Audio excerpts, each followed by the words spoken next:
Dis à ton voisin 2 raisons pour lesquelles Dieu envoie sa parole.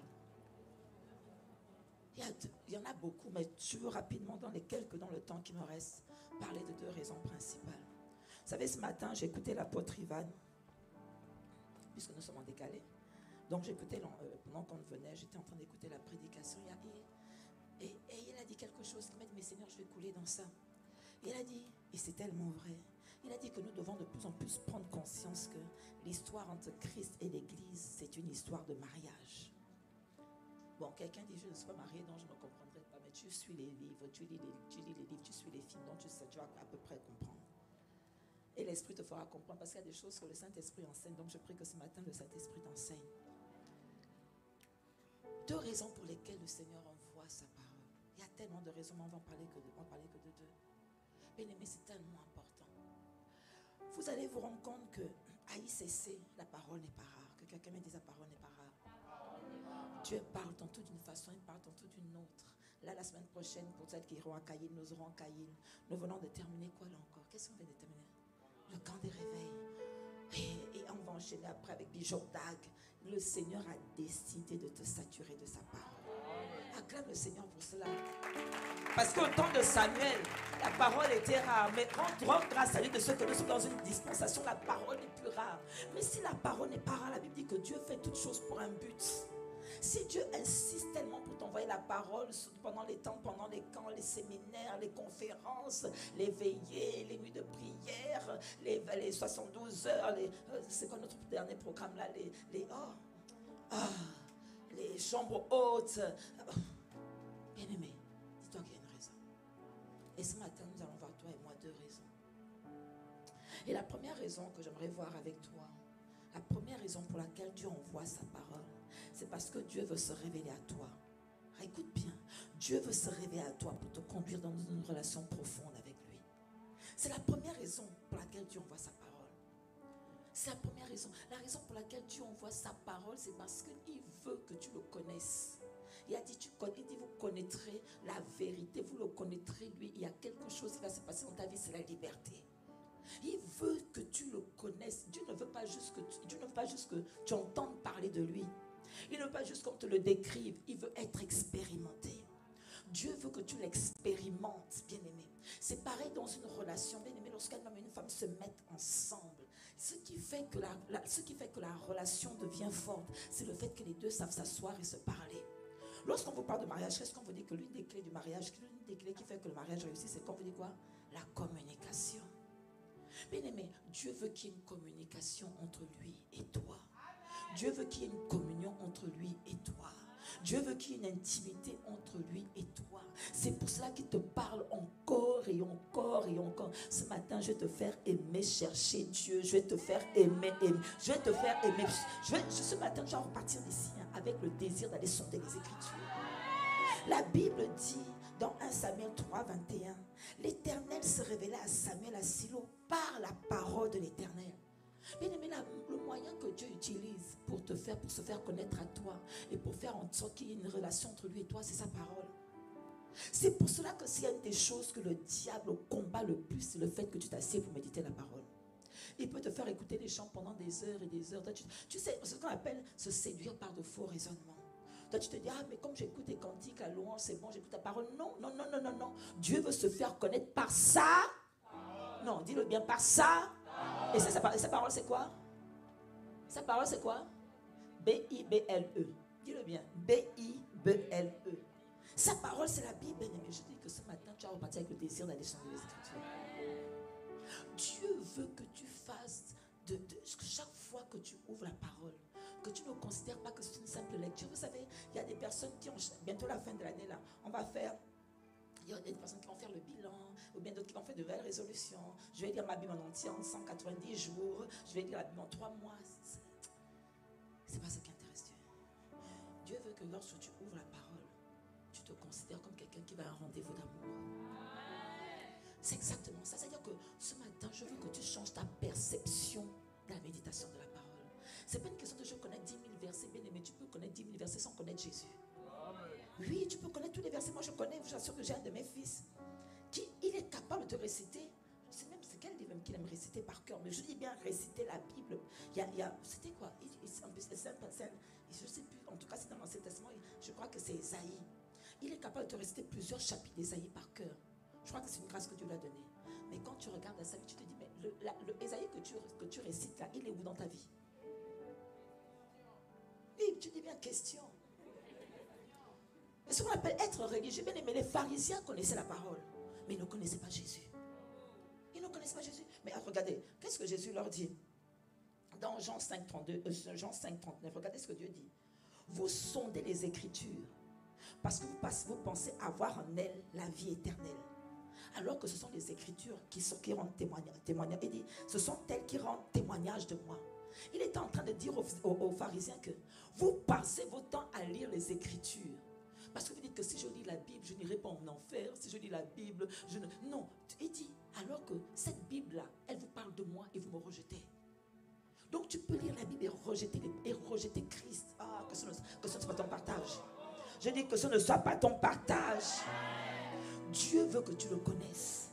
Il ne veut pas juste que tu l'étudies. Parce que nous sommes toujours très studieux. Bon, c'est mon temps d'étude de la Bible. Tu prends ta Bible Louis Saucon, tu prends la Bible Oswald, tu prends la Bible d'étude, tu prends tout, tu as peut-être même 10 Bibles et tu étudies. Mais est-ce que tu l'as rencontré? Est-ce que tu l'as rencontré? Est-ce que tu vois la Bible comme un moyen de le rencontrer?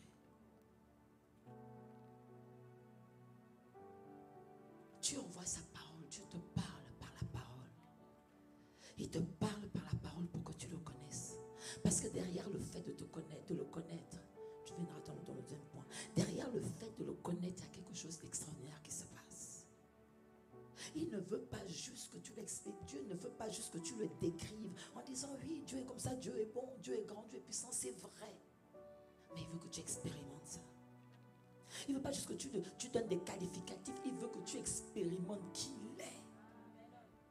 Qui il est, bien-aimé. Il veut que tu expérimentes qui il est. Chaque fois que tu entends un message, chaque fois que tu lis un verset, est-ce que ça t'arrive, bien-aimé? Est-ce que ça t'arrive, par moment tu lis, oh, comme je l'ai vu la dernière fois pendant commande de matin, l'apôtre Ivan a sorti le passage d'Ésaïe 55.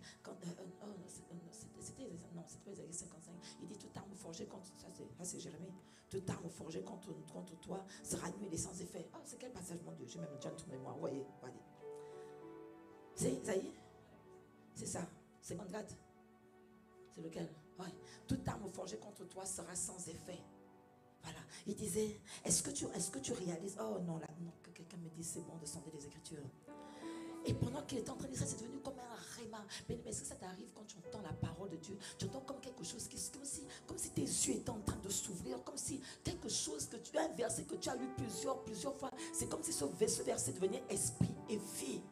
Et lorsqu'il était en train d'expliquer ce passage, il disait que, est-ce que tu as vu que Dieu ne vient pas, Dieu ne fait pas en sorte qu'il n'y ait pas d'armes contre toi. Ce qu'il fait, c'est qu'il fait en sorte que ces armes-là n'aient aucun effet sur toi. Je vous assure que ça a ouvert mon intelligence. Je dis, mais Seigneur, waouh, moi je me plains de ce que les gens m'attaquent, alors qu'en fait, c'est pas ça le problème. Au contraire, je dois réaliser que malgré les différentes attaques, aucune de ces armes ne pourra fonctionner contre moi. Bien aimé. Et lorsque Dieu t'ouvre les yeux, il est en train de te parler, il est en train de te montrer que je suis le Dieu qui combat pour toi.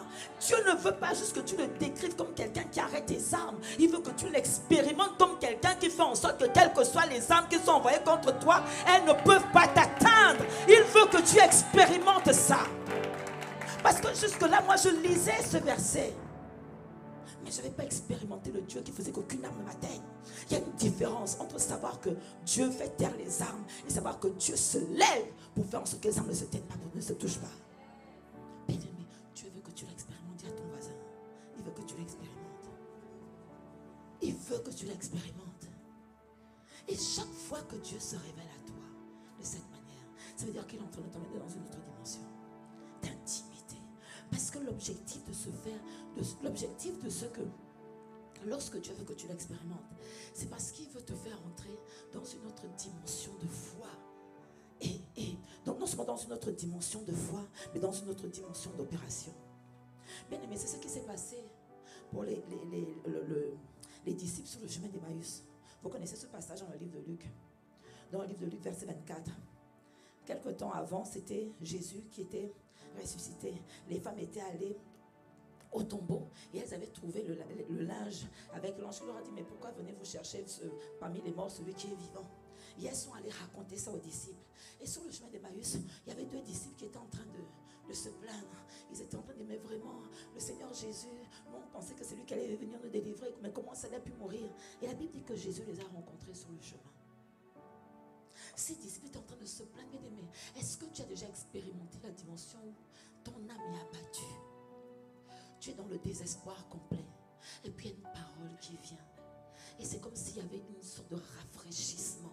Une sorte de rafraîchissement. C'est-à-dire que la parole n'est plus juste un logos. Elle vient être comme une eau qui te nettoie, comme une eau qui te purifie, comme une eau qui te redonne de la force. Et c'est exactement ce qui s'est passé ce jour sur le chemin d'Emmaüs. Les disciples étaient en train de se plaindre de ce que Jésus était parti. Et la Bible dit qu'ils ont rencontré Jésus sur le chemin. Et la Bible dit ceci, dans le verset 27, il dit, commençant par Moïse et par tous les prophètes, il leur expliqua dans toutes les Écritures ce qui le concernait. C'est-à-dire que dès le moment où il était en train de parler de lui, il leur expliquait comment il allait mourir, ainsi de suite. La Bible dit qu'au fur et à mesure, et ce sont les disciples qui ont témoigné de ça en disant que nos cœurs ne brûlaient-ils pas au-dedans de nous lorsqu'il nous parlait des Écritures. Bien-aimé, Dieu veut que quand il te parle de lui, il y ait quelque chose qui tressaille au-dedans de toi. Il y ait une vie qui commence à naître au-dedans de toi. Il y a quelque chose, il y a une espérance, il y a une force, il y a une foi qui naît au-dedans de toi, qui fait en sorte que tu commences à le voir, tu commences à le voir, que tu ne regardes plus juste la lettre, mais que tu vois le Dieu de la lettre, que tu vois Christ. C'est pour ça que Pierre avait été capable de dire, lorsque Jésus lui a dit, mais toi, dans Jean 6, lorsque les autres disciples trouvaient que la parole était trop difficile, Jésus a dit à Pierre, mais toi tu ne parles pas, tu ne trouves pas que le fait que je dise que tu vas boire mon sang, tu vas manger de ma chair, c'est pas trop dur pour toi? Jésus a dit, mais je vais aller où? Tu as les paroles qui me donnent la vie. Pierre a dit à Jésus que ce que je t'ai vu faire, comment je t'ai vu fonctionner, quand je te vois, il y a une vie qui vient au-dedans de moi. Il y a quelque chose qui se réveille en moi. Bien aimé, Dieu t'envoie sa parole pour qu'il y ait une vie qui naisse au-dedans de toi, qu'il y ait quelque chose qui se produise en toi, qui va faire en sorte que ta vie ne peut plus être quelque chose de mort, mais que l'esprit de vie, l'esprit de force, l'esprit de courage commence à se manifester pleinement au-dedans de toi. Dieu t'envoie sa parole pour que tu l'expérimentes. Pas juste que tu dises, car c'est bien, on a entendu une bonne prédication. Bien aimé.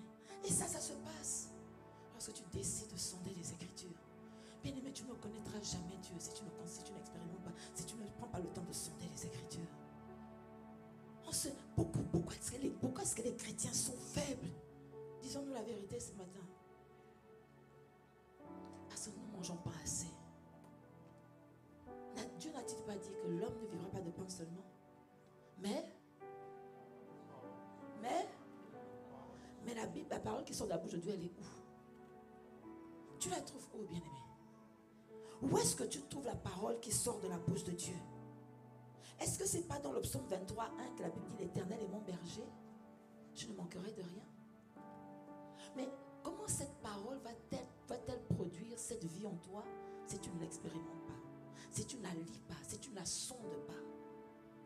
Il te dit, l'Éternel est mon berger. Quand Dieu dit ça, il te dit, en fait, quand tu t'assieds, il dit, je ne suis pas juste un berger, je suis ton berger.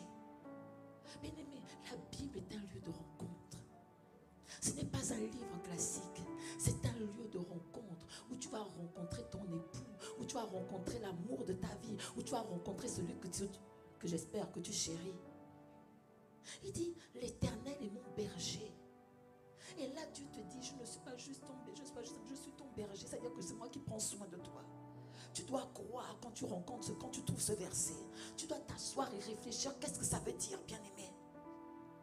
Quand il dit l'Éternel est mon berger, c'est-à-dire que l'Éternel est celui qui me guide, l'Éternel est celui qui me protège. Ce qui fait que, est-ce que tu n'as pas encore expérimenté ça, bien-aimé, la parole de Dieu, la vérité? Est-ce que tu n'as pas encore expérimenté qu'il y a des domaines, il y a des moments dans ta vie, tu te dis, mais comment est-ce que je vais m'en sortir? Et puis soudain, il y a une pensée qui te vient. Tu crois que c'est le fait du hasard? Non, c'est l'Éternel, ton berger, que tu as rencontré dans la parole de Dieu, qui est en train de se manifester. Cette promesse est en train de se manifester. Bien-aimé, la parole est la vérité. Toi, tu crois que c'est ta sagesse? Non. C'est parce que tu as rencontré l'Éternel, ton berger. Et ce berger se manie. C'est pour ça que Job a dit que mon Rédempteur est vivant. Il se lèvera le dernier. Est-ce qu'il ne s'est pas levé? Est-ce qu'il ne s'est pas levé dans la vie de Job? Est-ce qu'il ne s'est pas levé? Job avait rencontré le Rédempteur dans la parole. Et c'est pour ça qu'il a pu dire à ses amis que quel que soit ce par quoi je passe, moi j'ai rencontré un Rédempteur et je sais que quel que soit le temps que ma douleur prenne, quel que soit le temps du malheur, quel que soit le temps de la détresse, il va se lever le dernier. Et il s'est levé le dernier. Il a changé la vie de Job à tout jamais. Parce que ce que Dieu fait est toujours meilleur que ce qui était passé. L'Éternel est mon berger. Je ne manquerai de rien. Bien-aimé, je t'en supplie, rencontre-le dans la parole. Va serrer ses promesses. David a dit, je serre ta parole contre mon cœur afin de ne pas pécher contre toi, c'est-à-dire afin de ne pas passer à côté de ce que tu as prévu. Seigneur, pourquoi tu as permis que je tombe sur ce verset? Il n'y a pas un verset que tu entends par hasard, il n'y a pas un verset que tu lis par hasard. Toute parole que Dieu te montre, ça va te servir à un moment donné. Il va se révéler tel qu'il est. Il va se révéler tel qu'il est. Et il va se révéler. Lorsque tu lis la Bible, bien aimé, tu dois faire en sorte que la Bible devienne une rencontre vivante, une rencontre profonde, une rencontre sincère avec le Dieu de la vie.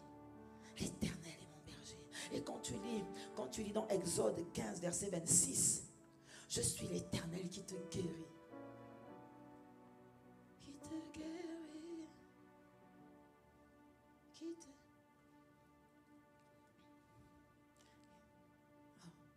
Prends ta parole, des maladies. C'est qui guérit. Dis-moi les versets. Je suis le Dieu qui te guérit. C'est ça. Je suis le Dieu qui te guérit. Juste ta parole, tu guéris toute maladie. C'est ça. Je suis le Dieu qui te guérit. Je suis le Dieu qui te guérit. C'est ça, Seigneur. Je suis le Dieu qui te guérit. C'est ça. Par ta parole, tu guéris toute maladie. Je suis le Dieu qui guérit. Bien-aimé, par ce passage, Dieu ne veut pas juste que tu dises que Dieu est celui qui guérit, non. Il veut que tu comprennes que devant toute maladie, devant tout nom qui puisse être nommé dans les cieux, sur la terre et sous la terre, tu as rencontré pas celui qui guérit seulement, mais celui qui est la guérison.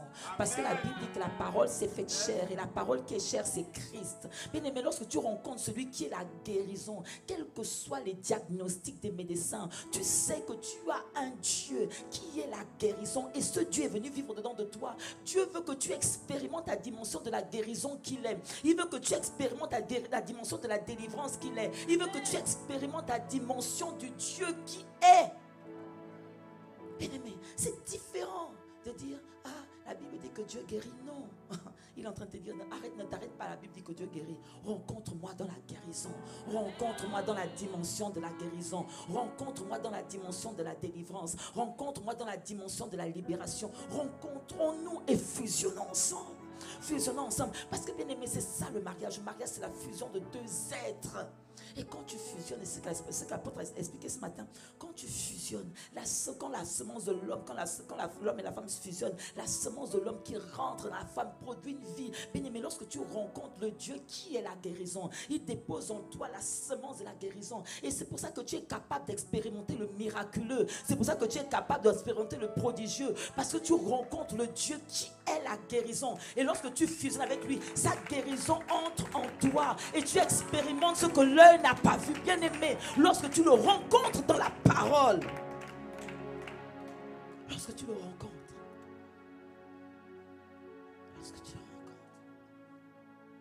c'est pour ça que le diable attaque tellement le fait que tu ouvres ta Bible.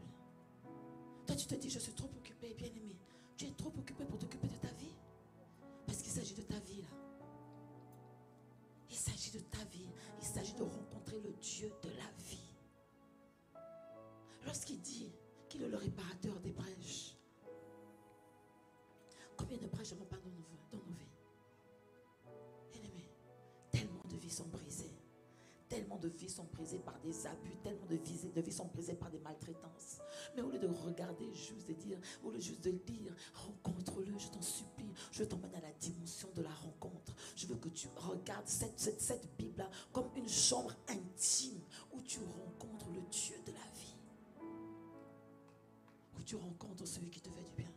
Où tu rencontres celui qui est capable de changer ton système de pensée, où tu rencontres celui qui est capable de te faire passer de l'information à la relation. Parce qu'il s'agit de cela. Rencontrer Dieu, c'est sortir de la dimension de la Bible a dit et de se rentrer dans la dimension de Dieu est. Dieu est. Dieu est. Il est pourvoyeur, il est guérisseur, il est l'avocat, il est. Il est. Bien-aimé, lorsque tu as la grâce, lorsque tu as la révélation, c'est ça qui dit que vous connaîtrez la vérité et elle te rendra libre. Parce que quand tu as la révélation de qui il est, qu'est-ce qui peut encore te faire peur? Où est-ce que le diable nous gagne, bien-aimé? Il nous gagne dans l'ignorance. C'est pour ça que la plupart des personnes ne savent pas prier une heure. Parce qu'en fait, tu ne sais pas parler de lui. Tu ne sais pas qui il est. Donc tu ne sais même pas lui dire merci pour qui il est. Tu ne sais pas ce qu'il fait. Donc tu ne sais même pas lui dire merci pour ce qu'il fait. Je prie que tu le rencontres. Je prie que tu aies à cœur de le rencontrer. Je prie que tu aies à cœur d'ouvrir ton cœur pour que la Bible ne soit plus juste un livre que tu veux comprendre, mais que la Bible soit une voix que tu veux écouter, un cœur que tu veux découvrir, une voix que tu veux entendre, tu veux discerner. C'est pour ça que dans Ésaïe, il dit que tous les matins, j'ouvre mon oreille afin d'écouter comme écoutent tes disciples. Bien aimé, la Bible n'est pas un livre que tu lis comme n'importe quel livre. La Bible est un livre où tu cherches à entendre une voix. Tu vas rentrer dans la dimension, Seigneur, je veux entendre ta voix. C'est pas juste, j'ouvre ma Bible par hasard. Qu'est-ce que Dieu va me dire aujourd'hui? Non. Seigneur, fais-moi entendre ta voix. Fais-moi entendre les battements de ton cœur. C'est pour ça que Jean avait l'habitude de poser sa poitrine sur le cœur de Jésus. Parce qu'il voulait entendre quelque chose. Bien aimé, chaque fois que tu ouvres ta Bible, tu es en train de dire à Dieu, parle. Tu es en train de dire à Dieu, parle-moi. Parle-moi. Et c'est le conseil qu'Élie avait dit à Samuel lorsque Dieu a commencé à parler à Samuel. Samuel ne savait pas encore discerner la voix de Dieu. Et quand Dieu a commencé à l'appeler Samuel, Samuel, il croyait que c'était Élie parce que Samuel ne le connaissait pas encore. Et à 3 fois, il est parti, à 3 reprises, il est parti auprès d'Élie en disant, Maître, oui, tu m'appelles. Élie a dit non. Et la 3e fois, Élie lui a dit, si tu entends encore cette voix, dis, Seigneur, parle, ton serviteur écoute. Bien-aimé, je prie que tu aies ça à cœur. Lorsque tu ouvres la Bible en disant, Seigneur, ta servante écoute. Seigneur, parle, ton serviteur écoute. Parce que c'est quand tu fais ce genre de prière, tu commences à disposer ton cœur pour dire, Seigneur, révèle-moi les choses cachées. Il a dit, invoque-moi, je te répondrai dans Jérémie. Invoque-moi, mais Seigneur, où est-ce qu'il te répond? Où est-ce qu'il te répond? Il te répond dans sa parole. Nous sommes prompts à aller vers les prophètes, alors que le meilleur prophète, c'est la Bible. La Bible est remplie de prophéties pour ta vie. La Bible est remplie de prophéties. Prends le temps d'aller sonder les Écritures. Parle, Seigneur, ta servante écoute. Parle, Seigneur, ton serviteur écoute. Ouvre mon entendement pour que je discerne le son de ta voix. Dispose mon cœur, que mon cœur soit ouvert pour que je reçoive la parole, afin que cette parole produise un fruit de transformation. Et ça, c'est la 2e raison pour laquelle Dieu envoie sa parole. Bien-aimé, l'objectif pour lequel Dieu veut que tu le connaisses, c'est pour que tu te connaisses. Parce que la Bible dit que tu as été fait à son image et selon sa ressemblance. C'est-à-dire que si tu le connais, tu arriveras à te connaître. Si tu le comprends, tu arriveras à te comprendre. Tu sauras comment agir parce que tu sauras comment il agit. Bien-aimé, ce matin, je suis même t'encourager, je t'en supplie. On arrive à la fin de l'année. Il y a beaucoup de prières que tu es encore en train d'attendre alors qu'ils ne dépendent juste de la révélation de la parole qui est claire et qui donne de l'intelligence. Et cette révélation de la parole, elle est dans la Bible. Parce que tu crois que c'est parce que tu as juste jeûné que la prière. Non, bien-aimé, la plupart, si tu regardes comment la plupart des miracles que Jésus a fait, c'est sur la base de la parole. C'est C'est sur la base de la parole. La révélation de la parole est claire. Et elle donne de l'intelligence. Ça veut dire quoi? C'est-à-dire qu'elle te donne quand tu comprends la parole, quand tu sens les Écritures et que tu as la révélation de ce que Dieu est en train de dire, il te donne aussi la capacité de t'ajuster en fonction de sorte que ce pourquoi il envoie la parole puisse être manifesté. Bien aimé, il y a tellement de choses qui sont encore suspendues juste parce qu'on ne paye pas le prix d'aller à la rencontre. D'aller à la rencontre. C'est pour ça que si tu écoutes bien ces dernières prières, ces derniers temps, lorsque l'apôtre va finir la prière de commande le matin, il prie toujours, Seigneur, fais-nous t'aimer, fais-nous te désirer, fais-nous te rechercher. Pourquoi? Parce que le secret est dedans, bien-aimé, le secret est dans la rencontre. Le secret est dans la rencontre, bien-aimé. Il n'y a aucun foyer qui subsiste lorsque l'homme et la femme ne prennent pas le temps d'être ensemble. Il n'y a aucun foyer, parce que la nature a horreur du vide. Là où tu crées un vide, il y a quelqu'un qui viendra remplacer ça. Là où tu crées un vide, il y a un autre désir qui viendra. La bien-aimée, si tu n'as pas le désir de la Bible, tu auras le désir du téléphone. Tu n'as pas le désir de la Bible, tu auras le désir d'Internet. Tu n'as pas le désir de la Bible, tu auras le désir de Snapchat, de WhatsApp, d'Instagram. Tu auras d'autres désirs que le désir de Dieu. Alors que c'est Dieu qui t'a créé. C'est lui qui connaît les projets qu'il a formés pour toi. Mais comment vas-tu les accomplir si tu ne sens pas les Écritures? Comment va-t-il te parler? Mais dis-moi. Mais dis-moi. Mais comment te parlera-t-il? Dis-moi comment tu veux qu'il te parle. Tu es en Christ Jésus, mais tu n'as pas de relation avec lui. Mais dis-moi comment ta vie va être bâtie. Tu es en Christ Jésus, mais tu ne t'arrêtes pas pour entendre une leçon de savoir. Mais dis-moi comment tu vas être conduit. Tu es en Christ Jésus, mais tu n'obéis pas à ses paroles. Mais dis-moi comment tu vas être préservé. Comment? Dis à ton voisin, sors de la séduction. Sors de la séduction. Sors de la séduction. Bien-aimé, il y a trop d'enjeux. Il y a trop d'enjeux. Il y a trop d'enjeux. C'est pour ça que Dieu veut te parler. Il veut t'encourager. Et ce matin, je suis venu te dire, change, sors de la séduction. Comprends qu'il y a une voix qui crie. Et ce qui est extraordinaire, c'est que Dieu n'arrête pas de parler. Mais il y a tellement d'autres voix qui étouffent celle de Dieu et qui font que les années passent, les mois passent, les semaines passent et rien ne change. Mais je suis venu décréter ce matin, alors que ton intelligence s'ouvre dans le nom puissant de Jésus, ce qui te freinait, ce qui faisait, ce qui te bloquait, ce qui te retardait, par la révélation de la parole qui est claire, à partir d'aujourd'hui, cela s'arrête dans le nom puissant de Jésus. Parce que Dieu ouvre ton intelligence. Il y a un désir qui naît au-dedans de toi, de sonder. Et je peux t'assurer, bien-aimé, je peux te le dire avec conviction, quand tu commences à expérimenter la Bible de cette façon, tu n'as même plus envie d'arrêter. Tu n'as plus envie d'arrêter. Il y a une soif qui grandit en toi. Plus tu entends Dieu, plus tu veux l'entendre. Plus tu discernes Dieu, plus tu le discernes. Et plus, je t'assure, c'est-à-dire que, en fait, ce désir augmente au fur et à mesure. Parce que tu réalises que Dieu parle réellement. Dis à ton voisin, Dieu parle vraiment. Dieu parle. La Bible dit dans 2 Corinthiens 3, 18, nous tous qui contemplons comme dans un miroir la gloire du Seigneur, nous sommes transformés en la même image bien-aimée. Voilà là où Dieu veut t'emmener. La dimension de la transformation. La dimension. Lorsqu'il parle de mariage, il dit quoi? Il dit quoi? L'homme quittera son père et sa mère, s'attachera à... Moi je fais un parallèle en disant, tu quitteras le monde et tu t'attacheras à Christ. Il dit, tu t'attaches à Christ. Il dit, l'homme quittera. Ça veut dire que l'homme quitte son père, l'homme quitte un monde pour s'attacher. Et toi, tu vas quitter le monde pour t'attacher à Christ. Et qu'est-ce qui se passe? L'homme quitte son père et sa mère, il s'attache à sa femme et ils deviendront une seule chair. Je décrète et je déclare qu'alors que tu quittes, et que tu t'attaches à Christ, tu deviens avec lui une seule chair. Je dis une seule chair, une seule chair. Et la dimension de Christ qui est en toi se révèle.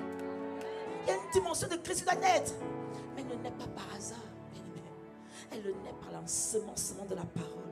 Il faut qu'il y ait une semence qui rentre en toi. Tu es une terre fertile, tu es l'image de Christ. Tu es la volonté de Dieu, tu es le plan de Dieu pour l'humanité. Tu es le plan de Dieu pour une certaine ethnos. Tu es l'image de Christ.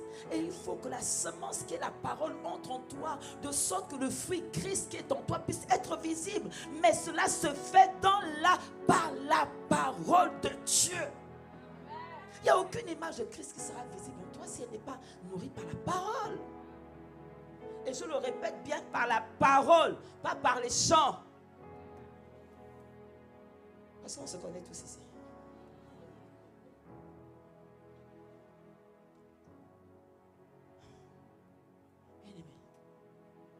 Dieu se révèle à ceux qui sont disposés à l'entendre. Je répète, Dieu se révèle à ceux qui sont disposés à l'entendre. Et la disposition, elle est intentionnelle. Et c'est là où il y a la différence.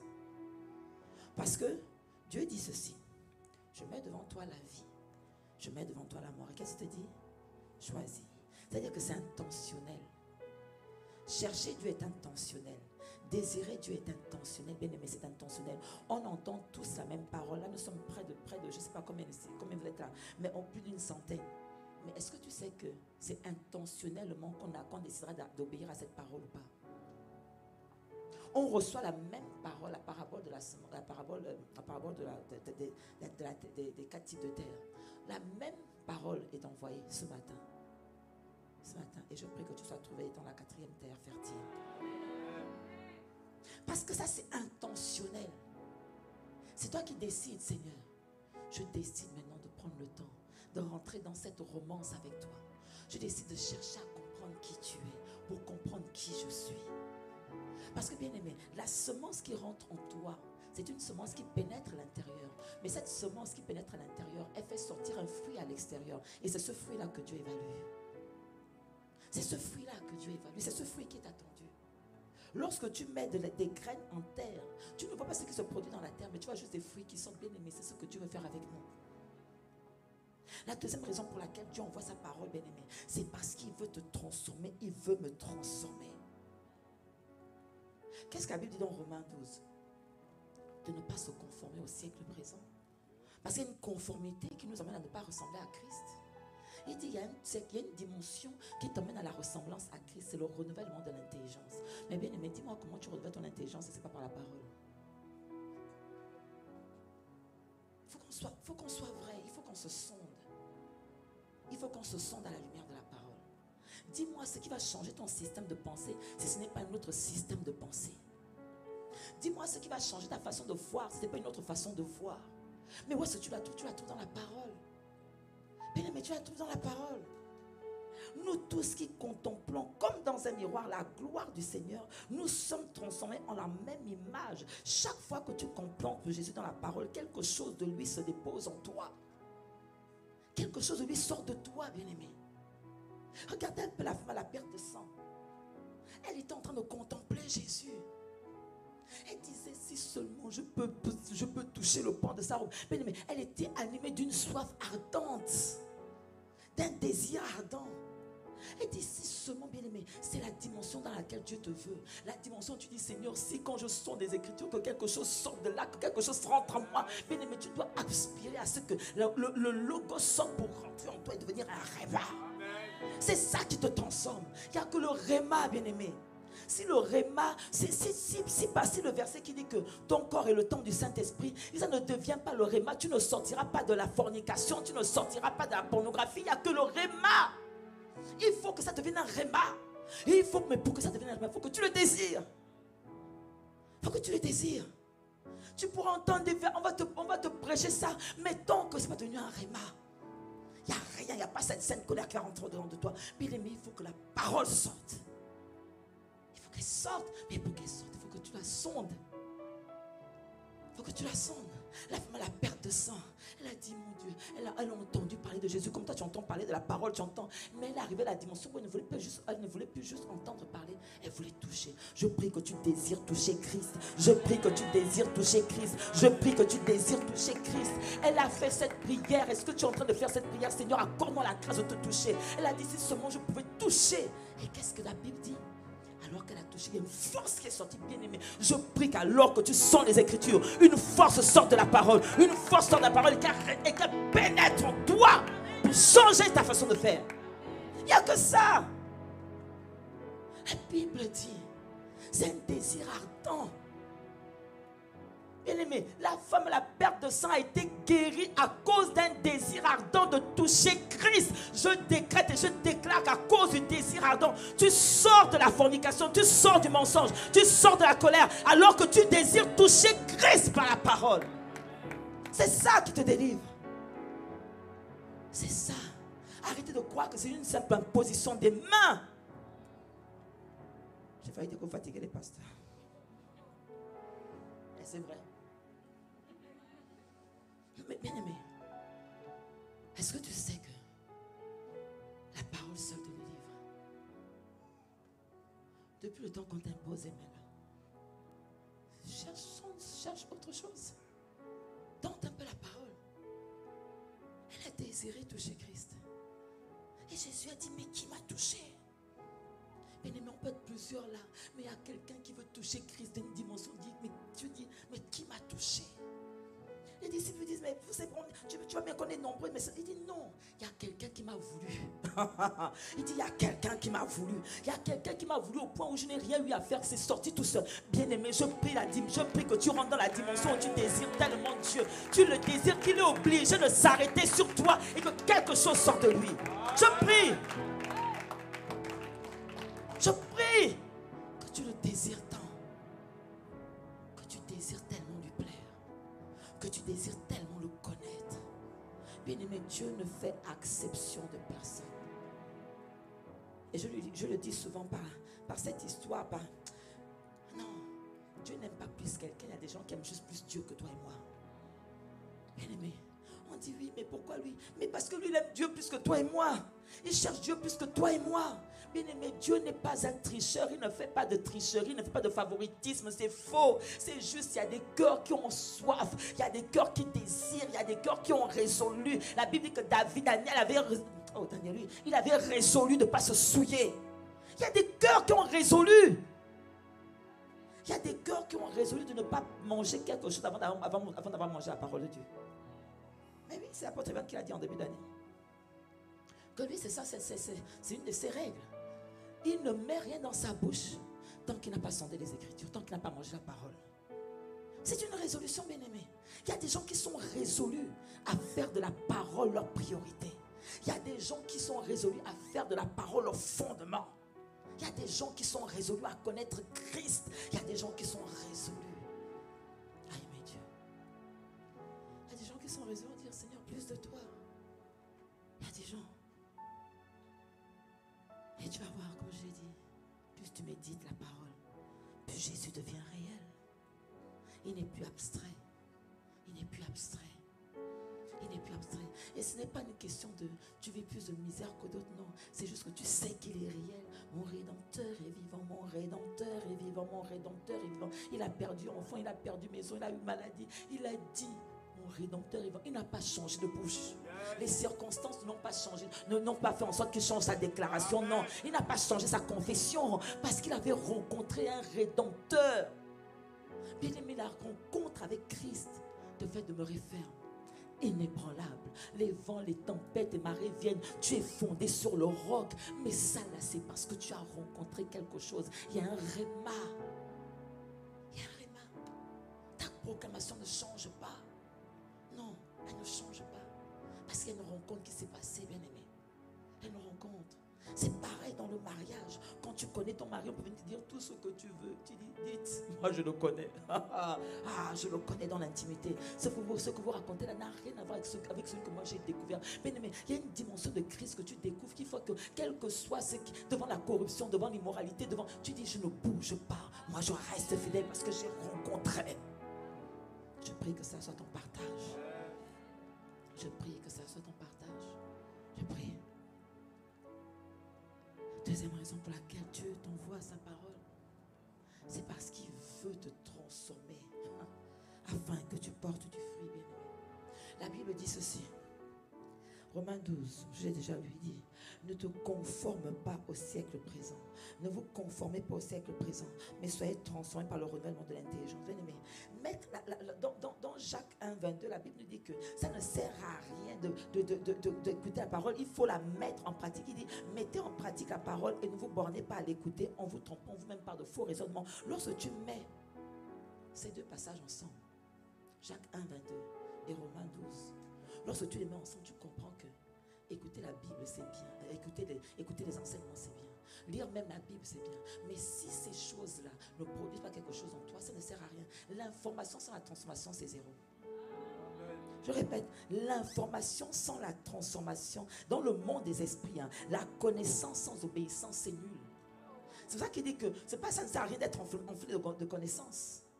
Parce que nous sommes à vide. Là, on veut encore un nouvel enseignement. Ça te sert à quoi un nouvel enseignement si l'ancien n'a pas été mis en pratique? Vous venez d'avoir un camp là, un camp de réveil. Tu t'es assis pour écouter, pour étudier, pour méditer, pour sonder. Mais là, ce dimanche, tu veux encore un nouvel enseignement. Dimanche prochain, ça ne sert à rien. La connaissance enfle, mais c'est l'esprit qui vivifie. Que tu sois vivifié par l'esprit de Dieu dans le nom de Jésus. Nous ne sommes pas des obèses spirituels. On cherche la parole, on veut ceci, on veut encore cela, on veut encore ceci. Mais à quel moment le fruit est où? Nous, ce qu'on veut, c'est le fruit. Qu'est-ce que cette parole produit en toi? Est-ce que quand tu entends l'apôtre, il vient de prier, tu as envie d'aimer Dieu? Est-ce que tu désires Dieu? Est-ce que tu désires? Est-ce que tu comprends que ta relation avec Christ est une relation d'homme et de femme? Est-ce que tu comprends ça? Est-ce que tu comprends la dimension de fidélité, la dimension de don de soi, la dimension d'amour, la dimension de partage? Est-ce que tu comprends même la dimension du temps passé ensemble? Il envoie sa parole pour te transformer, afin que quelque chose sorte de toi. Il veut renouveler ta manière de penser. Il veut corriger ta vision. Il veut réaligner le cœur.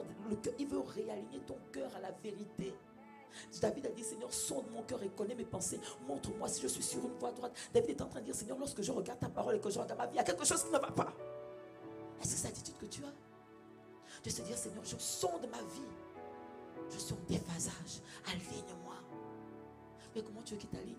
Il t'aligne par sa parole. Il n'y a que sa parole, bien-aimé. Quand vous regardez l'histoire de Pierre, regardez l'histoire de Pierre. Qu'est-ce qui a changé Pierre? Pierre aujourd'hui dit, Jésus, tu es Seigneur. Demain, il dit, je te renie, tu es Seigneur. À un moment donné, pourtant, bien-aimé. Oh God, Saint-Esprit. La Bible dit, ne te lâche jamais de faire du bien, car au temps convenable, tu récolteras. C'est pour ça que ne te décourage même pas. Je suis encouragé quelqu'un ce matin. Ne te dis pas, mais pasteur Peggy, moi je fais tout ça. Laisse la parole ensemencer ton cœur. Pierre, le même Pierre qui avait marché, qui avait jeté le filet sur la parole de Jésus. Il a bien dit, sur ta parole, je jetterai mon filet. Il a jeté le filet, il a vu la pêche miraculeuse. Le même Pierre a vu tellement de choses de Jésus. C'est le même Pierre. Et Jésus lui avait dit, Pierre, avant même que le coq n'ait chanté, tu m'auras renié 3 fois. C'est Jésus qui lui avait dit ça. Mais regardez le Pierre qui est instable. Lorsque le coq a chanté, bien aimé, il y a un jour où la parole de Dieu te bouscule. Lorsque le coq a chanté, il s'est souvenu de ce que Jésus lui avait dit. Et à partir de ce jour, Pierre n'a plus jamais été le même. Je décrète et je déclare qu'il y aura une parole qui va te bousculer. De sorte que tu ne sois plus jamais le même. Je dis bien, tu ne sois plus jamais le même. Tu vas te souvenir d'un verset, tu vas te souvenir d'un enseignement, tu vas te souvenir de quelque chose que l'apôtre aura peut-être dit, bien Dreyfus aura dit. Mais tu vas te souvenir de quelque chose qui va te dire non. Plus jamais ça. Je décrète et je déclare que le jour où tu diras plus jamais ça arrive promptement. Ce jour-là arrive promptement. Lorsqu'il a entendu le coq chanter, il s'est souvenu. Ce jour-là, Pierre est rentré dans une repentance qu'il n'avait jamais eue de toute sa vie. Bien-aimé, la parole de Dieu t'amène à une dimension de repentance. Lorsqu'elle devient un réma, il y a quelque chose qui se passe au-dedans de toi. Je te dis que tu ne peux pas changer si la parole de Dieu ne te change pas de l'intérieur. Il faut que tu entendes une parole qui te transforme, qui te bouscule et qui te pousse à dire plus jamais ça. Le Pierre qui était peureux, le Pierre qui était changeant, dès qu'il est sorti de là, il est devenu l'un des plus grands prédicateurs que la Bible n'ait jamais connu. Bien aimé, je décrète et je déclare qu'alors que la parole vient produire la transformation, la parole de repentance rentre dans ton cœur. Je décrète et je déclare que ce qui était pour toi des gains, tu vas commencer à voir ça comme de la boue dans le nom de Jésus. Et ce que Paul a dit, lorsque Paul a rencontré Jésus sur le chemin de Damas, une seule parole. Paul, pourquoi me persécutes-tu? Paul était fier de persécuter les chrétiens, mais une parole qui est rentrée, qui est sortie de Christ, qui est rentrée en lui et qui a dit, mais qui es-tu? Paul n'a plus jamais été le même. Je décrète et je déclare que tu rencontreras la parole sur ton chemin de Damas. Tu vas rencontrer la parole qui va faire de toi l'un des plus grands apôtres de l'évangile. Il n'y a que la parole pour faire ça. Bien aimé, la prière ne fait pas ça. La prière dispose au cœur. C'est la parole qui transforme les vies. Je répète, la prière dispose. C'est la parole qui transforme les vies. C'est pour ça que tu ne peux pas croire que tu as changé si tu ne sens pas les Écritures. C'est dire, je t'en supplie. Comment la crainte de Dieu rentre? La crainte de Dieu rentre parce que tu lis qui il est. Tu vois de quoi il est capable. Tu vois comment il agit, tu vois comment il parle. Mais comment auras-tu cette crainte si tu ne sondes pas les Écritures? Mais comment vas-tu avoir la crainte de Dieu si tu ne sondes pas les Écritures qui parlent de lui?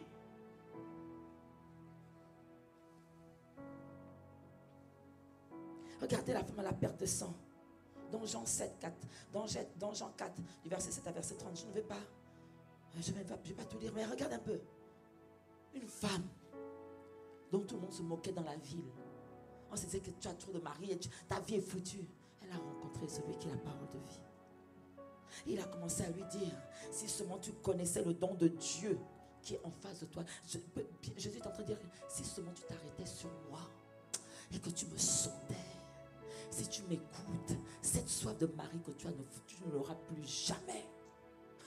Et elle a eu la sagesse de s'asseoir et d'écouter. Et regardez cette femme dont tout le monde se moquait. Bien aimé, la parole, lorsqu'elle pénètre dedans de toi, elle vient enlever la honte, elle vient enlever l'ignominie, elle vient enlever même l'image que les gens avaient mise de toi. Parce que Dieu met en toi l'image, dans ta réelle image. La parole te restaure dans ton image, elle te restaure dans ton identité, elle te restaure dans tes capacités, elle te restaure dans ta dignité. La parole de Dieu vient te restaurer.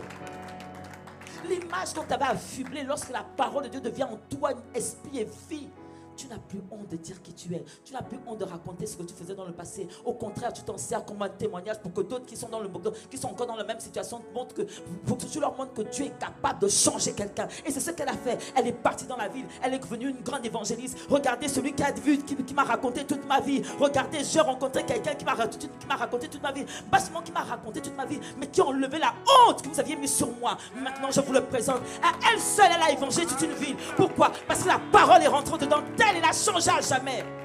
C'est ça que la parole de Dieu fait. Elle vient enlever la honte. Elle vient effacer ton passé, effacer tes blessures. Elle vient remplir un vide qui est à l'intérieur de toi. Il y a un vide en chacun de nous qui n'est comblé que par la parole. Qui n'est comblé par la parole. Il y a un vide. Il dit, venez voir un homme qui m'a dit tout ce que j'ai fait. Il n'avait plus honte. La honte était partie. Bien aimé, il y a une parole qui vient te donner une couronne de gloire. Il y a une semence.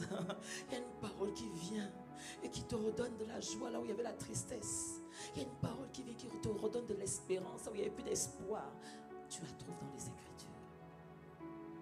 Tu la trouves dans les Écritures. Seigneur, aide-nous. Et tout dépend de toi. C'est toi qui décides. Parce qu'elle aurait pu dire, tu m'embêtes. Elle aurait pu refuser d'écouter la parole. Mais elle a accepté d'être transformée par le renouvellement de l'intelligence. Bien aimé, il y a une parole qui est prête à tout chambouler dans ton histoire. La Bible dit dans Jean 15, versets 7 à 8, il dit ceci. Si vous demeurez en moi et que mes paroles demeurent en vous, regarde, il y a une condition, bien aimé, je te le répète, tu ne peux pas changer si la parole ne fait pas son effet. Une imposition des mains ne te change pas, c'est fou. C'est fou. Ce qui te sonne, c'est t'exposer à la parole. Il faut que tu t'exposes, il faut que tu acceptes d'être exposé. Et l'apôtre Ivan me dit souvent que quand tu t'exposes au soleil, tu ne peux pas ressortir. Ta peau ne ressort pas. Si tu restes 2 heures, 3 heures au soleil, forcément tu vas ressortir avec des marques de la peau. Je prie que tu décides de rester exposé à la parole de sorte que tu ressortes avec l'empreinte de la parole. Il dit, si vous demeurez en moi et que mes paroles demeurent en vous, il dit ceci. Demandez ce que vous voudrez et cela vous sera accordé. C'est à ceci que mon Père est glorifié, que vous portiez beaucoup de fruits. Il y a quelque chose qui se passe. Lorsque ma parole demeure en vous et que vous demeurez en moi, c'est-à-dire que mes désirs deviennent vos désirs. Mon aspiration devient mon aspiration. C'est-à-dire que tu ne me demandes plus n'importe quoi. Et ce qui dit là, que quand tu demeures en moi, c'est-à-dire que quand tu demandes quelque chose, je le fais pourquoi? Parce qu'en réalité, tu commences à me demander ce que je veux que tu me demandes. Tu commences à me demander ce que j'attends de toi. Tu commences à me demander ce qui est prévu par moi pour toi. Et dit, c'est normal que mon Père exauce. Bien aimé, il y a des désirs. Il y a des prières qui ne sont pas exaucées. Parce que ce sont des convoitises. Et ce que Jacques dit, vous priez mais vous ne recevez pas parce que vous priez mal. Pour satisfaire votre propre convoitise. Alors que Dieu dit que quand tu demeures en moi et que ma parole demeure en toi, c'est-à-dire que quand tu fais de la parole, de la Bible, ton référentiel, il y a des désirs qui me ressemblent qui commencent à naître en toi. Il y a des aspirations, tu commences à avoir envie de demander pardon.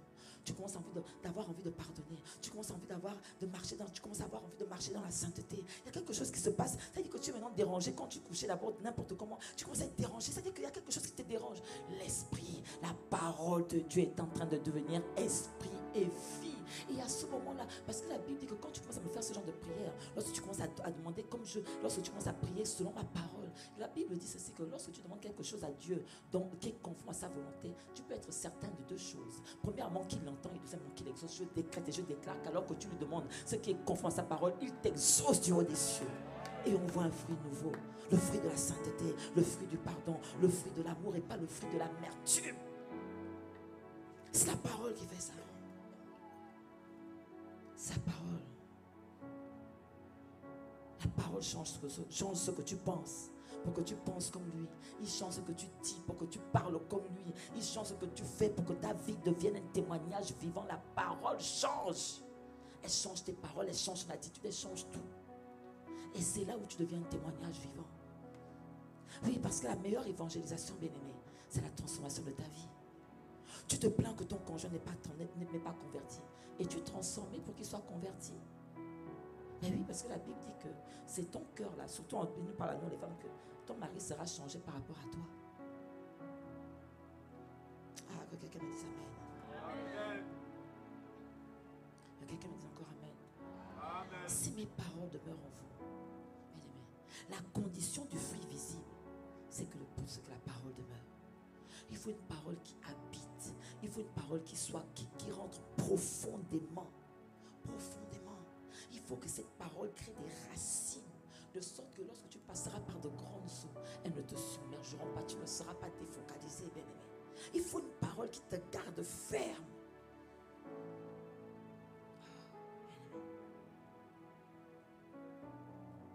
C'est la parole qui est capable de faire que dans une situation où Dieu te demande de pardonner, tu as deux choix. Et là, je parle à quelqu'un ce matin. Il dit, je mets devant toi la vie et la mort, mais choisis la vie. La meilleure façon de briser les verrous de la colère, de la haine, c'est d'accepter le pardon. Lorsque tu acceptes que la parole de pardon rentre dans toi, bien-aimé, c'est la plus grande force que tu puisses avoir pour que ces chaînes soient brisées. Bien-aimé, ce n'est pas la négociation, ce n'est pas l'explication pour dire oui, c'est lui, pourquoi c'est toujours moi. Non, il suffit juste de dire Seigneur, je t'obéis. Et quand tu dis Seigneur, je t'obéis, il y a quelque chose d'extraordinaire qui se passe. Ton cœur change. Bien-aimé, est-ce que tu sais que l'obéissance à la parole, c'est la clé que tu utilises pour avoir un cœur transformé? Lorsque tu dis Seigneur, oui, j'obéis, alors tu as commencé à opérer, alors tu as commencé à enclencher le processus de transformation de ton cœur. Ce qui fait que la haine qui était dans ton cœur, la rancœur qui était dans ton cœur, l'amertume qui était dans ton cœur, toutes ces choses sont extirpées comme un venin. Et l'amour de Dieu, la patience de Dieu, la compréhension, toutes ces choses rentrent dans ton cœur. Ce qui fait que quand l'esprit, le démon de la colère viendra, il trouvera que cette maison est déjà remplie. Il n'aura plus de place. Je prie que ça soit ton partage dans le nom puissant de Jésus. Mais ça, c'est la parole qui le fait. C'est pas la prière. Oh non. Non. C'est la parole. C'est juste de dire oui, Seigneur. Fais-le avec moi. Oui, j'accepte. Seigneur, j'accepte. J'accepte de rentrer dans cette dimension. Mais tu ne le fais même pas pour lui, tu le fais pour toi. Parce que tout ce que Dieu nous demande de faire, ce n'est pas pour lui, c'est pour nous-mêmes. C'est pour ton histoire, c'est pour ta postérité, c'est pour ta destinée, c'est pour toi. Je suis venu te dire ce matin que tu as encore le choix. Tu as encore le choix. Tu as encore le choix. Tu as encore le choix au travers de ta méditation, de construire un mur, de construire un édifice que Dieu utilise pour que son image soit visible en toi. Tu as le choix. Je te laisse choisir ce matin. Dieu t'a laissé sa parole afin que, quelle que soit la saison de la vie dans laquelle tu es, tu puisses encore t'aligner, tu puisses encore t'ajuster. Il n'est jamais trop tard tant que tu vis. Il n'est jamais trop tard pour le choisir. Parce que c'est la première étape. Et il n'est jamais trop tard pour marcher conformément à sa parole. Il n'est jamais trop tard. Dis-toi que chaque temps que tu as le souffle de vie, Dieu te donne l'opportunité de changer. Et ce matin, je prie que tu décides de changer. Ce matin, je prie que tu décides de devenir un amoureux, un passionné de la parole. Ce matin, je prie que tu décides d'être quelqu'un qui est transformé à la lumière de la parole. Ce matin, je prie que tu aies le désir d'avoir une autre vie, d'avoir un autre type de cœur. Ce matin, je prie que tu aies le désir de lui ressembler. Ce matin, je prie que tu soupires après, comme on a dit dans ce chant, plus de lui, que tu désires plus de lui. Ce matin, je prie que quelque chose se passe au-dedans de toi pour que tu brises ces forteresses de raisonnement qui t'empêchent de connaître Christ. Ce matin, je prie qu'il y ait un feu, comme ces disciples sur le chemin d'Emmaüs. Je prie que tu aies une révélation comme David, comme Pierre, comme Paul sur le chemin de Damas. Je prie que tu aies cette révélation, oui, comme Pierre au troisième chant du coq. Je prie qu'il y ait quelque chose qui se passe ce matin et où tu te dis, Seigneur, plus jamais ça. Je prie que la voix de Dieu soit assez forte pour t'emmener à faire en sorte que ces 3 derniers mois, ou du moins ces 2 derniers mois et demi, ces 10 dernières semaines, soient des semaines où tu rattrapes les 50 et quelques semaines, je ne sais plus, les 40 et quelques semaines. Je prie, parce qu'il est le Dieu il est le Dieu qui rattrape le temps que les sauterelles ont volé. Je prie que tu t'alignes et que tu décides de faire de la parole un miroir au travers duquel tu te regardes tous les matins, tous les soirs. Parce que la Bible dit dans Josué 1,8 que ce livre de la loi ne s'éloigne point de ta bouche. Je prie que tu vois en ce livre de la loi la chambre, le lieu d'intimité, où tu viens fusionner avec Christ afin que sa semence soit déposée chaque instant en toi. Je prie que tu décides de marcher selon la parole de ce livre de la loi afin que tu agisses conformément à ce qu'il dit et que tu réussisses dans tout ce qu'il a prévu. Parce que c'est ça que Josué 1,8 dit, c'est que si tu veux réussir, il y a un modèle, il y a un manuel, il y a quelque chose, il y a un outil que je te donne. C'est la Bible. C'est la Bible. Je prie que tes doigts désirent plus feuilleter ce papier que ton téléphone. Je prie. Et cette prière, je la fais autant pour moi. Mais je prie que tu prennes la même résolution que notre Père, de ne rien mettre dans ta bouche avant que la parole ne soit rentrée dans ton esprit. Je prie que tu lui demandes chaque jour de mettre en toi l'amour de la parole. Et je prie que tu demandes chaque jour de te guider par la parole. Bien-aimé, Dieu parle. Afin que tu vois et que tu vois et que tu vois et que tu vois. Afin que tu vois qui il est. Et de quoi il est capable de faire. Que tu puisses dire comme Job, après les persécutions, mon Rédempteur est vivant. Parce que tu as un Rédempteur qui vit dans la parole. La parole, elle est esprit et elle est vie. Je prie que tu sois comme cette femme d'un père de sang qui avait tellement soif de Christ qu'elle a réussi à tirer quelque chose de lui-même quand il ne voulait pas. Je prie que si tu sois comme cette femme syrophénicienne qui, à cause de son immense foi, a fait en sorte que Jésus change ta vie en ce qui la concerne. Je prie que tu sois comme Zachée qui crie assez fort pour que Jésus regarde au sycomore. Je prie que ton désir de lui soit si fort qu'il s'arrête sur ta vie. Et qui te disent, comme il a dit à Jean-Baptiste, qu'il est temps que toi et moi nous fassions ce qui est juste. Je prie que tu rentres dans cette dimension. Dans le nom puissant de Jésus. Amen. Lève-toi et nous allons prier.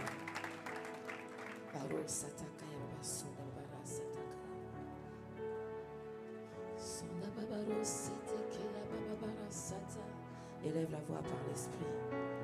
Élève la voix par l'esprit, élève la voix par l'esprit.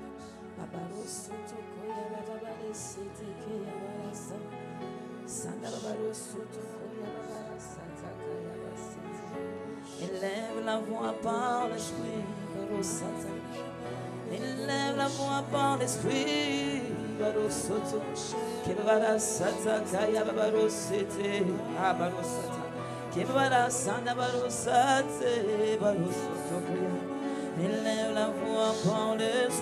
Élève la voix par l'esprit. élève la voix par l'esprit. Barosotokoya. Kebarasata kabarosota kaya rebase. Kabarosata kaya barosata. Babarosenda babarosata kaya rebasete. Kebarasanda babarosotokoya. Seigneur, entends, Seigneur, notre prière. Entends, Yahweh, notre prière. Élève la voix par l'esprit, devant de lui. Parce que tu ne sais même pas comment faire cette prière. Mais l'esprit en toi saura comment faire cette prière.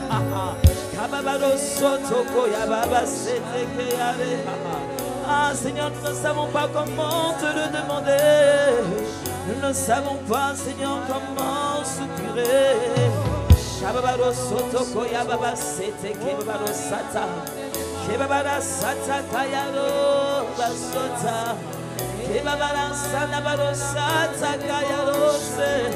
Ne nous laisse pas indifférents, Seigneur, à ta présence. Élève la voix par l'esprit devant lui. Sature ce lieu par le parler en esprit.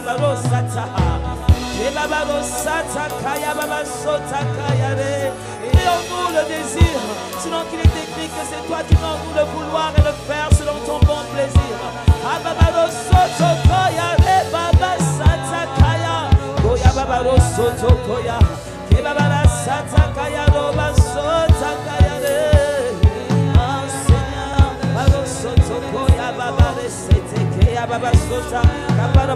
Élève la voix, prie, demande-lui, Seigneur, fais-moi t'aimer, fais-moi aimer ta présence, Père, fais-moi soutenir les Écritures, Père, fais-moi désirer te connaître et être rempli de la connaissance de ta volonté pour chaque jour de ma vie, Seigneur.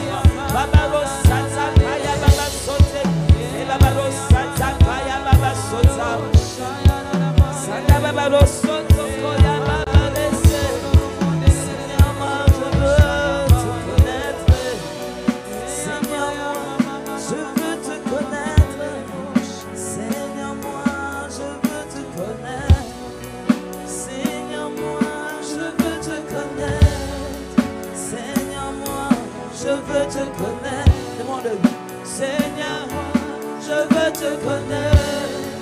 Seigneur, je veux te connaître. Ah, Seigneur, entends. Seigneur, moi, je veux te connaître. Moi, je veux te connaître. Je connais la hauteur, la profondeur, la largeur, la longueur de l'amour de Christ. Je veux te connaître. Oh, je veux te découvrir. Ah, le Dieu bon, le Dieu fidèle. Ah, le Dieu pourvoyeur, le Dieu guérisseur. Ah, celui qui est capable de changer les cœurs, moi, je veux te connaître. Seigneur, je veux te connaître. Ah, je veux te connaître. La dimension de pardon, la dimension de compassion. Je veux te connaître. Seigneur, moi, je veux te connaître. Afin de me connaître moi-même. Parce que lorsque j'apprends à te connaître, alors je me découvre. Lorsque j'apprends à te connaître, alors je découvre ce que je suis capable moi-même de devenir. Oh, fais-moi te connaître. Fais-moi te connaître. Et pas seulement te connaître, mais fais-moi t'imiter. Fais-moi te contempler. Afin que quelque chose sorte de toi pour rentrer en moi. Oh, je veux te connaître. Seigneur, moi, je veux te connaître. Que tu m'emmènes à une dimension de ressemblance à toi, Seigneur. Ah, je veux te connaître. Seigneur, moi, je veux te connaître. Fais-le par la puissance de ton esprit. Fais-le par la puissance de ton esprit. Ne me laisse pas stérile.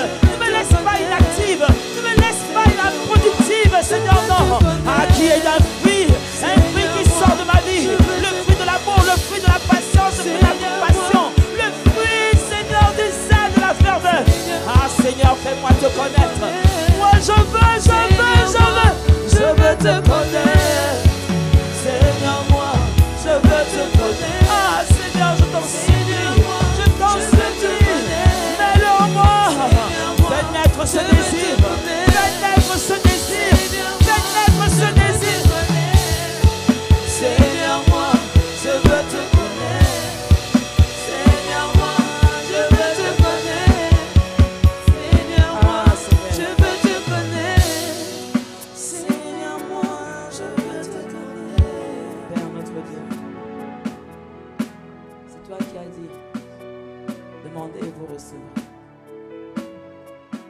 Seigneur, nous te demandons. Et nous croyons, Seigneur, que c'est une prière qui est conforme à ta volonté. Alors, Père, nous te disons donc merci. Pour le zèle que tu ravives, pour le désir de ta présence, de tes écritures, Seigneur, que tu ranimes, que tu fais naître en nous. Seigneur, merci pour ce que tu as sur cette prière. Nous au-dessus, te disons merci pour ce qu'assurément tu fais de nous des hommes et des femmes passionnés de ta parole, passionnés, amoureux, désireux, assoiffés, affamés, de te chercher dans les